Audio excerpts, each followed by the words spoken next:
pays de Babylone, un prince du nom de Nemrod monta sur le trône. Les rois qui avaient précédé Nemrod avaient été injustes, mais pas autant que ce prince qui était le plus injuste de tous.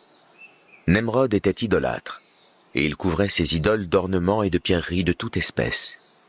Il avait pour vizir un homme du nom de Téra, également connu sous le nom de Hasar. Hasar était le fils de Nahor, fils de Séroug, fils de Réou, fils de Péleg, fils d'Héber, fils de Salik, fils d'Arphaxad, fils de Sem, fils de Noé. Hasar avait deux frères, Nahor et Haran.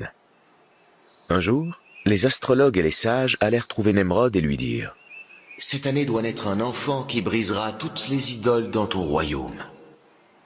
Il s'emparera du trône et te fera périr. » Nemrod chargea alors des inspecteurs de surveiller toute femme enceinte qui accouchait pour tuer l'enfant s'il était mâle. La femme d'Hasar tomba enceinte et accoucha en secret. Elle cacha l'enfant dans une caverne sur une montagne.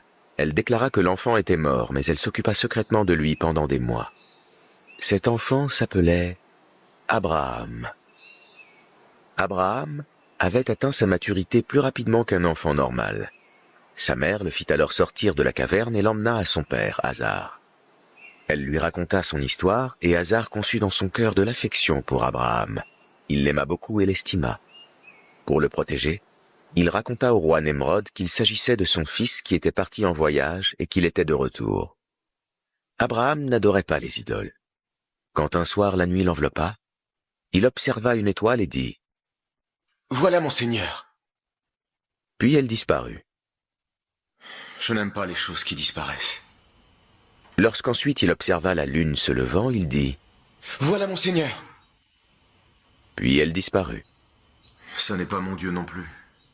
Puis il vit le soleil et dit « Voilà mon Seigneur. Il est plus grand que les autres. » Puis le soleil se coucha. Il dit alors « Aucun de ceux-ci n'est Dieu. » Puis Abraham reçut la révélation. Et Dieu montra à Abraham le royaume des cieux et de la terre, afin qu'il crût avec conviction.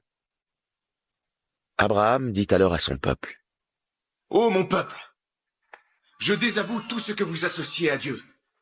Je tourne mon visage exclusivement vers celui qui a créé les cieux et la terre à partir du néant. » Abraham appela à Dieu tout d'abord son père, qui adorait à l'instar de son peuple les astres et les idoles. Il essaya à travers de nombreuses discussions de lui montrer que ni les astres ni les idoles n'étaient dignes d'être adorés, mais en vain. Son père était trop attaché au culte des ancêtres. Il l'exila quelque temps au grand temple afin que les prêtres l'instruisissent. Lorsqu'Abraham mit le pied dans le temple des idoles,